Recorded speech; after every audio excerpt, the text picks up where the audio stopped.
ফেলে। তারপরে একটা সময় রাতে সে আমার কাছে আসে, কিন্তু তার মুড খারাপ ছিল, মন খারাপ ছিল। সে যাওয়ার আগে আমাকে 1 ইয়ার্সের কিছু ভরণ পোষণ সেটা সে আমাকে একটা কালীন দিয়ে দিচ্ছে। তো আমি তখন একটু অবাক হলাম যে এত দিচ্ছে কেন, এভাবে তো হয় না।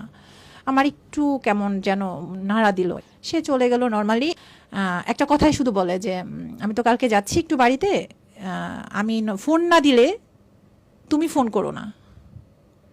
গুরু আমার টাকা, তার কিছু অ্যাটিটিউড সম্পূর্ণভাবে ধরতে না পারলেও মনের মধ্যে একটা খচখচানি তো কিছু থেকেই গেছে। এবং তারই কেউ ক্লোজ ফ্রেন্ড, আমারও একজন ক্লোজ ছিল, সেই আমাকে জানানো হয়েছে যে আপু এইরকম কিন্তু হচ্ছে। হয়তো বা ওরা কিছু শুনতেছিল, ওরা আমাকে কনফার্ম করতে পারছে না। তারপর গুরু আমি ওখানে আমার মনের খচখচানি থেকে আমি যেহেতু এরিয়া চিনি, আমি সেখানটায় যাই। বাজারে গিয়ে একটা লাইব্রেরিতে জিজ্ঞেস করি, আচ্ছা এই একজন ভদ্রলোকের নাম বলেছি যে ওনার মেয়ের কি কোনো আজ বিয়ে?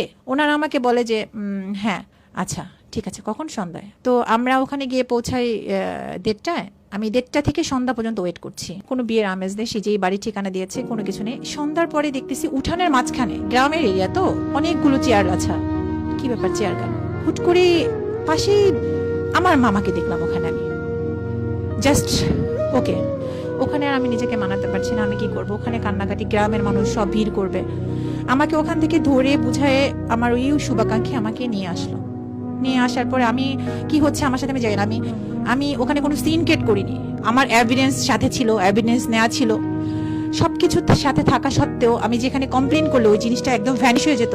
একটা মেয়ে হয়ে আমি সেটাও করতে পারিনি। আমার দুর্বলতা কিছুই ছিল না, দুর্বলতা ছিল শুধু আত্মসম্মানের। আমি ওখান থেকে চলে আসি। আসার পরে হচ্ছে আমার শরীর দুর্বল লাগতো, আমি ঘুমাতাম। 2 দিন পরে যখন জ্ঞান ফিরে আসে, মাথাটাকে প্রচন্ড পরিমাণে কিবার গেছি এটা মনে পড়েছে। তাহলে আজকে কিবার? আমি তাকিয়ে আছি।